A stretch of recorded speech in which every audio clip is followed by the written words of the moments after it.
Welcome to our our second lecture of the week as we continue our discussion of World War II. We will discuss America's entry into the war and how America's participation in the war impacted the nation at home, the domestic impact of the war, and what that meant for Americans from an economic standpoint, from a demographic standpoint, from a social standpoint. And we will discuss that today and then continue that discussion in our third lecture of the week, which will be posted later this weekend. But I wanted to start by picking up where we left off from lecture one on America on the precipice of war and discuss how the country officially entered the war, and then move on from there and discuss what the domestic impact of the war was on the home front.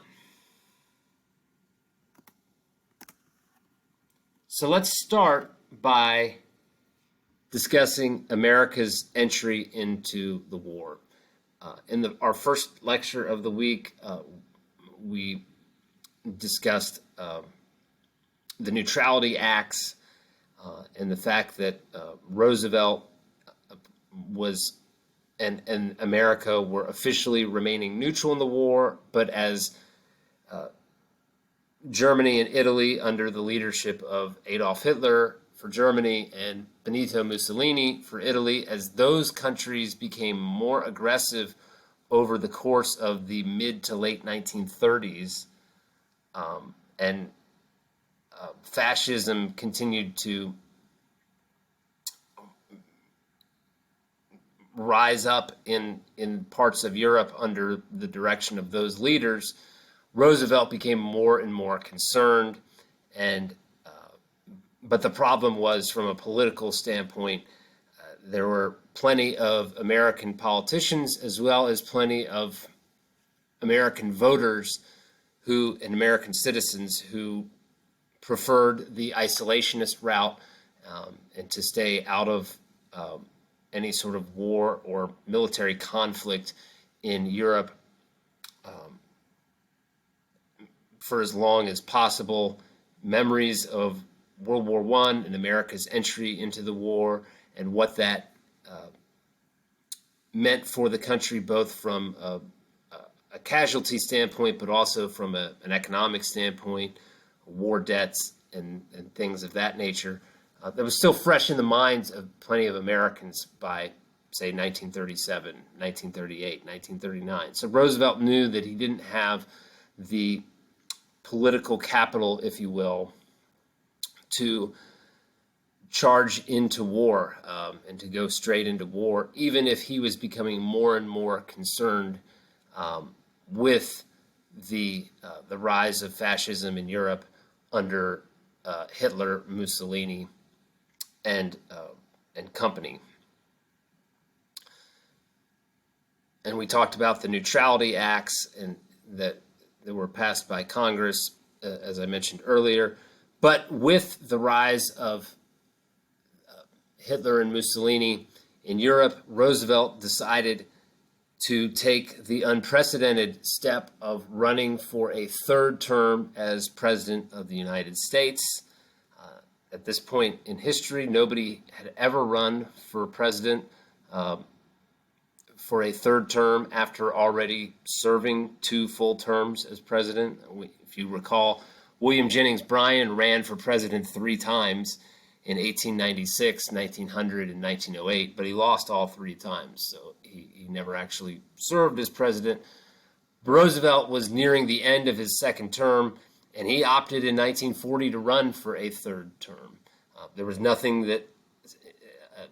no constitutional amendment or law that prohibited a president from seeking a third term at the time, and so Roosevelt took advantage of the unrest in Europe as well as the popularity he enjoyed at home for trying to get America out of the Great Depression through New Deal era programs. Even if America was still in an economic crisis and had not officially vanquished the Great Depression, if you will, federal relief programs as well as legislation and social safety net programs that we discussed earlier, those were fairly popular amongst American citizens and American voters. And so as a result, Roosevelt really did not have much of a challenge in winning re-election. He did defeat a Democrat in the who tried to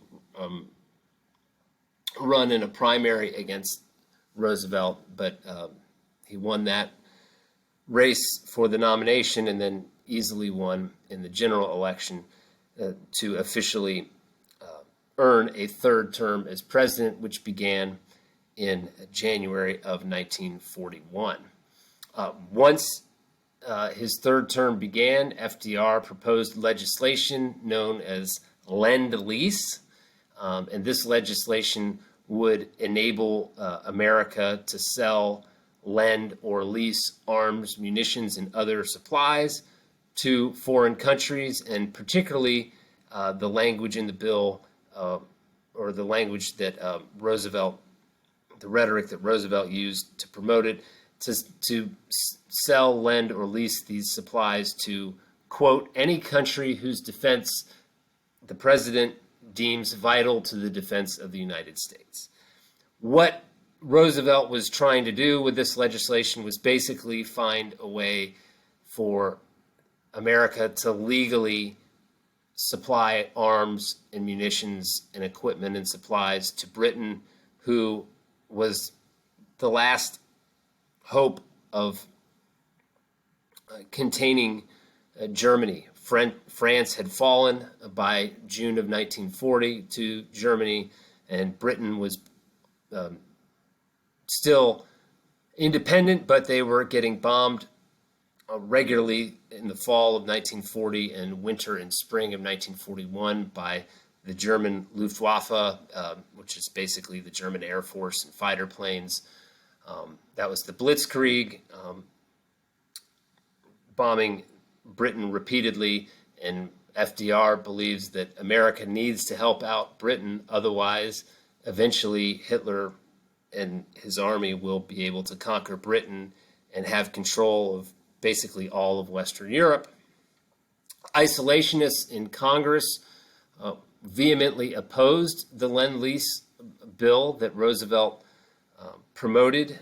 They believed it was a violation of the Neutrality Acts, and that America, by participating in this type of program, would effectively be taking a side in the war officially. But nonetheless, the legislation passed in 1941, and shortly after the legislation passed, America began providing arms and supplies to Britain. As the summer of 1941 continues, toward the end of summer in August, Roosevelt holds a secret meeting with Winston Churchill, who is the Prime Minister of Britain at the time, and they come up with a plan, with an agreement, which they would release as a joint statement. This was known as the Atlantic Charter, and it essentially promoted freedom of the seas, economic cooperation, a system of international security, and self-determination of people. And under the terms of this Atlantic Charter, America began to gradually become more aggressive against German ships in international waters, particularly waters in the North Atlantic or in the North Sea around the UK. So this is another instance, along with Lend-Lease, in which America, even though they're officially not in the war, they are basically taking a side. They are taking the side of Britain and the Allies, and against Germany, and by extension Italy, even though that America is officially not engaged in war. Now, at the same time that America began to inch closer to war against Germany, Japan became more and more aggressive in the continent of Asia. In our most recent lecture prior to today, we discussed the Japanese invasion of China in 1937, and Japan was now looking to become even more aggressive and more expansionist, if you will, in Asia. They announced their intent to establish a protectorate in French Indochina. Basically, what that means in July of 1941, basically what that means is dating back to the late 19th century in imperialism, France had some colonies in Asia that were known as Indochina, and Japan was looking to seize control of that territory for its own and, essentially oust the French control of that part of Asia. Roosevelt is extremely alarmed by this declaration from the Japan government, which, as I mentioned in our most recent lecture, is at this point controlled by the military, the Japanese military leaders, who are very much aggressive and willing and able and desiring of engaging in war or military conflict if need be. Roosevelt responds to Japan's objective by freezing all Japanese government assets in the U.S., and he launched an oil embargo on Japan, preventing any exports of oil or anything related to the oil industry to Japanese government, Japanese businesses, a full-on embargo on Japan. As you might expect, Japan did not care for this freezing of its assets and the oil embargo, which made it harder for them to do business on a daily and weekly basis. So Japan, again, under the direction of military leaders, decides to become more aggressive and devises a plan to attack the U.S., and they executed that plan on December 7th, 1941. In the early morning hours of December 7th, which was a Sunday morning, the Japanese military attacks Pearl Harbor, an American naval base in Hawaii. It began around 7 or 7:30 a.m. local time, again on a Sunday morning, so you can imagine that the military personnel stationed in Pearl Harbor are just, at the beginning of their day and might not be fully alert or fully engaged, if you will, at that hour of the morning, and certainly wouldn't have been expecting a surprise attack from a foreign military, as Japanese fighter planes flew over the base and began bombing the naval base and ships and planes stationed in Pearl Harbor. Over a period of approximately 2 hours, Japanese bomber planes destroyed 3 American battleships out of the 8 that were stationed at Pearl Harbor at the time, and all told, they destroyed 19 total ships and approximately 180 planes. In addition to all of that military equipment that was destroyed, the raid killed more than 2,400 Americans, a combination of both military personnel as well as civilians. Not surprisingly, Roosevelt was livid, and as a result of the attack, he had this full support of Congress to declare war. He spoke he addressed Congress the next day, December 8th, and shortly thereafter, Congress approved a declaration of war on Japan. Only one member in both houses of Congress opted to vote against the measure.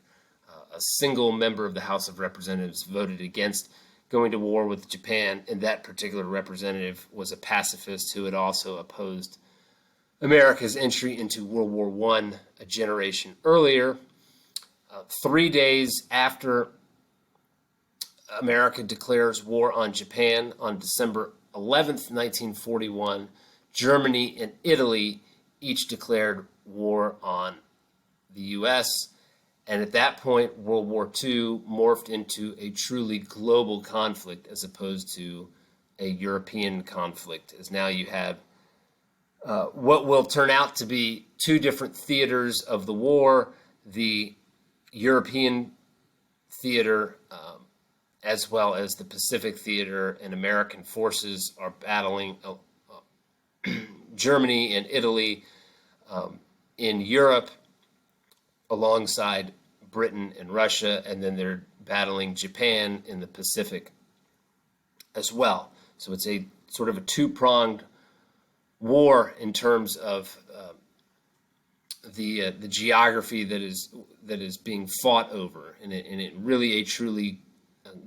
international global conflict, hence the name World War II. If you take a look at the photograph in the upper right-hand corner of the slide, that is a picture of the bombing at Pearl Harbor of one of the battleships, I presume, crumbling and sinking amidst the attack on Pearl Harbor. And that was December 7th, 1941.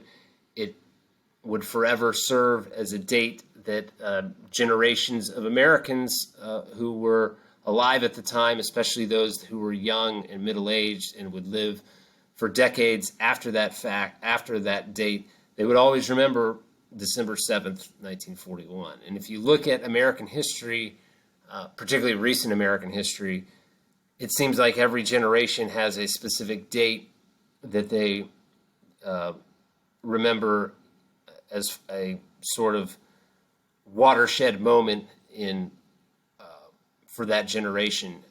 Oftentimes, sadly, it's due to tragedy, as we see with Pearl Harbor on December 7th, 1941. That was for the generation that came of age during World War II and had come of age during the Great Depression. That was their date. For the baby boomer generation, the date was November 22nd, 1961, which was when President John F. Kennedy was assassinated in Dallas. For Generation X and older millennials, that date was, for most of them, was September 11th, 2001, with the terrorist attacks on the World Trade Center and the Pentagon back then. So we see these series of major dates in which generations of Americans never forget where they were. Where were you when Kennedy was shot, or when you found out that Kennedy was shot? Where were you when you learned of the Pearl Harbor attack? Where were you on 9/11, or when you learned of the attack on 9/11? So sadly, as I mentioned, most of these are tragic events that involve the loss of human lives, particularly American lives, but it's interesting to see that sort of continue to cycle about once a generation, or once every 30 to 40 years, or 25 to 40 years or so. Anyway, moving on. I'd like to discuss what America's entry into World War II meant for the U.S. at home. What does all this mean for American citizens, both the men who would wind up serving in the military during wartime, as well as the American population left at home, the women and children, and the men who were not serving in the military, either due to old age or some other sort of medical condition that prevented them from serving in the war. First and foremost, I think it's important to examine the economic impact of World War II on the American home front. Despite Roosevelt's best efforts with combating the Great Depression through various New Deal laws and relief programs that were part of the New Deal, those programs and laws did not get America out of the Great Depression. Those programs enabled Americans to endure and essentially get by during the Great Depression years, survive the Great Depression, but not really thrive and not really get back to a pre-Depression era economic landscape, if you will, for lack of a better term. But America's entry into World War II serves as the moment when the Great Depression ends in the U.S. America deciding to join in the war meant that there was going to be a massive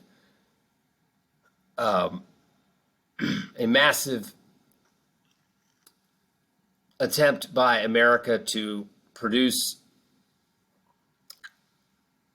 weapons, supplies, transportation equipment for the war effort, and also supply a significant amount of manpower for the military. I had mentioned earlier in the most recent lecture prior to today's that they had instituted a military draft in the late 1930s for all men between the ages of 21 and 35. They expanded the ages for the draft once America was officially into the war for all men between the ages of 18 and 45. So millions more American men had to register for selective service. Many of them were drafted and were sent overseas to fight in the war, but that meant that they were employed in the military and getting paid. So that created American jobs, albeit on in military service. But at home, as I mentioned, America needed to build up its equipment and physical resources to effectively fight in the war, and this required the full strength of the American workforce.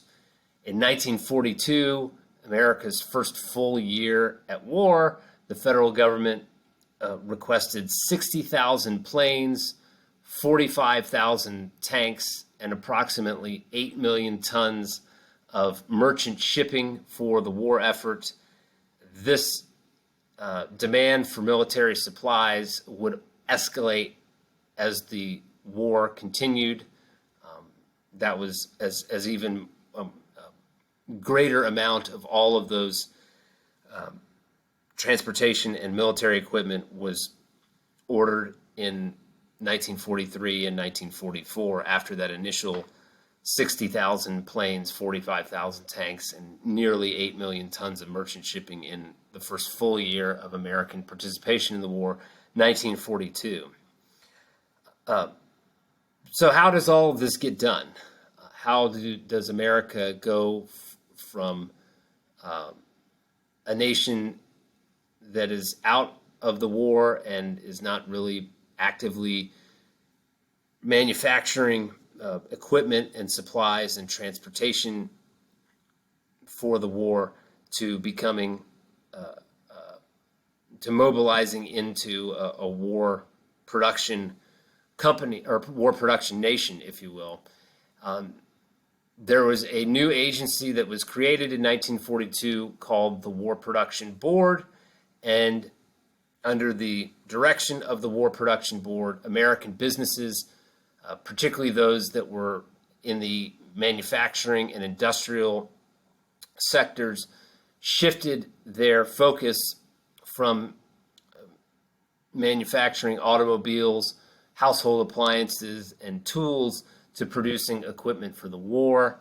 Detroit, home of the American automobile industry, the car companies in Detroit began making tanks, planes, and arms instead of vehicles. And in the process, the city earned the nickname the Arsenal of Democracy. The Arsenal of Democracy, meaning this was the place where all of the transportation equipment and supplies needed for the war effort were going to be produced, and the factory workers that normally would be working on producing Ford cars or General Motors cars now were working on tanks and planes for the American military. As a result, government spending skyrocketed during this time period. It expanded so quickly that it doubled all of the previous federal spending in American history up to that point.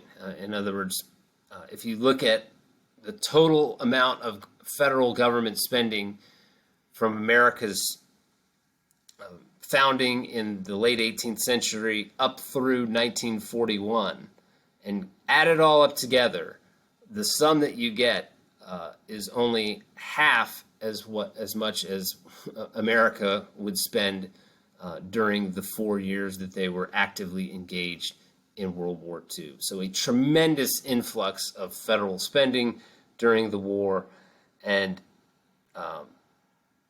that meant that more people were working, and it also changed the complexion of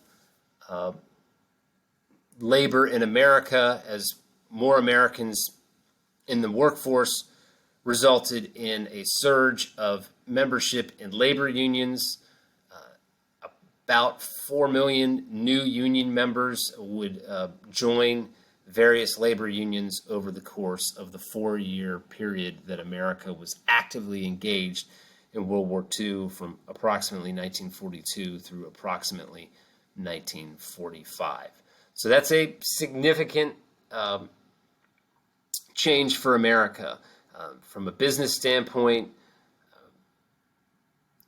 companies shifting from making automobiles and appliances and other domestic items to making tanks and planes and arms and munitions for the war, and then also the addition of American union members by a large number, and the addition of federal spending to the point that had never been, up to that point, that had never been seen, at rates that had never been seen, I should say. That was a big thing in transforming the American economy for over a 4-year period in every facet. In addition to transforming the American economy, the war effort and America's participation in the war also resulted in a significant demographic shift in America. There was a great deal of migration of American citizens moving from regions of the country into a different region of the country. We've talked about this before. We talked in discussing the 19th century and the influx of railroads, and the Homestead Act allowed more Americans to move west into the Great Plains states and into the Midwest and into the Rocky Mountain region and the West Coast. That really significantly helped grow the West as a region.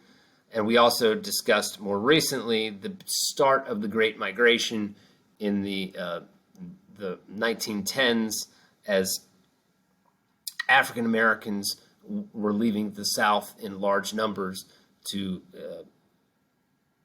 take manufacturing jobs at factories in the industrial Northeast and the Midwest.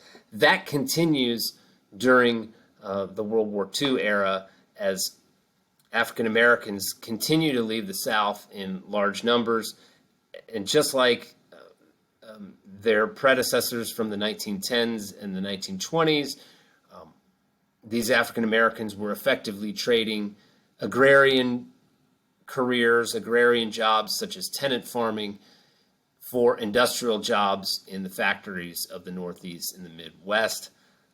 The Great Migration as a whole was a significant development of 20th century America, as it started around 1910 and continued through the late 1960s and into the early 1970s. Millions and millions of Black Americans left the South to move to the North and the Midwest during this time, and really shaped the demographics of the North and the Midwest, as well as the South, with fewer African Americans by the late 20th century than what had been there population-wise in the early years of the 20th century. In addition to the continual Great Migration that occurred during the war years, 1942 through 45, there was also another westward migration. More and more Americans, like some of their predecessors in the 19th century, seek the West Coast and cities and states in the West as an opportunity to shift their lives from a professional standpoint and put down roots.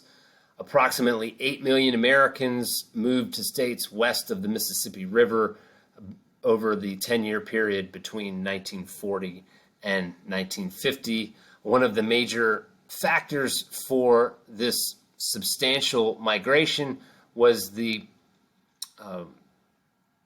large number of defense industry jobs that were available in the West, particularly in California and in parts of Arizona as well. And we'll see this continue in the post-war era as what is broadly described as the Sun Belt, which not only includes the Southeast states such as Georgia, Florida, Alabama, Mississippi, and Texas and Tennessee, but also states in the Southwest and California, states like Arizona, for example. A lot of defense industry jobs, a lot of manufacturing jobs, beginning in the World War II years and continuing through the 1950s and 1960s, leave the industrial Northeast and Midwest for the Sun Belt region of the Southeast and the Southwest combined. Cities grew by leaps and bounds during this time period. Phoenix and Albuquerque, two relatively small regional cities before World War II, both experienced tremendous population surges. Phoenix continues to grow in population and is one of the larger metropolitan regions in the country today. Albuquerque still is the largest city in New Mexico today, and is a much larger city now than it was pre-1942 in terms of the population. San Diego, another city that grew by leaps and bounds during this time period. San Diego became the site of many military installations, and it still is to this day. There's a Marine Corps base in the San Diego area. There's a naval base in that area. San Diego is sort of known as a military town, and a lot of that starts in the 1940s and would continue throughout the remainder of the 20th century and into the 21st century. San Diego's total population increased by 147% from 1941 to 1945. So that, in a nutshell, is just one example of a city just exploding with growth. And now San Diego's one of the 10 largest cities in America as a result of that growth. People that moved there got good jobs and settled and raised families there, and people enjoy living there to this day and moving there to this day. Other Western cities such as Los Angeles, Seattle, and San Francisco saw tremendous population increases as well. Tens of thousands of new residents arrived each year during the war years. Seattle saw a major increase in its black population as African Americans, in addition to moving to the Northeast and the Midwest, also were willing to move to the West Coast in large numbers during this era. And if you take a look at the photograph in the upper right-hand corner of this slide, I mentioned Detroit as the arsenal of democracy. That is a picture of one of the factories in Detroit that was, I'm not sure exactly which automobile company it was, but it was a plant that had been used to make cars and automobiles before America joined World War II. And once America was in the war and under the War Production Board and the Defense Production Act, the automobile companies started making planes and tanks and other similar equipment and modes of transportation. And you can see plane after plane after plane on the floor of this plant, as that's what was being produced in the plant during the war years, not the newest version of the Ford or Chrysler or Chevrolet or any of the cars popular during that era. It was the latest planes for the American military effort, the Army Air Force, as the U.S. Air Force didn't officially become a branch of the military until after the war. During the war, the Air Force and the sector of the American military was under the umbrella of the Army, so it was the Army Air Force. So we will continue our discussion of the war effort at home. We'll take a look at how America's entry into the war impacted American women and women in the workforce, as well as a greater look at how it impacted African Americans beyond what we've discussed here today. That will be in our third lecture for this week, which will be posted by the end of the weekend, hopefully tomorrow night, but it might be Sunday morning. But by the end of the weekend, the third lecture will be posted for America in our World War II unit.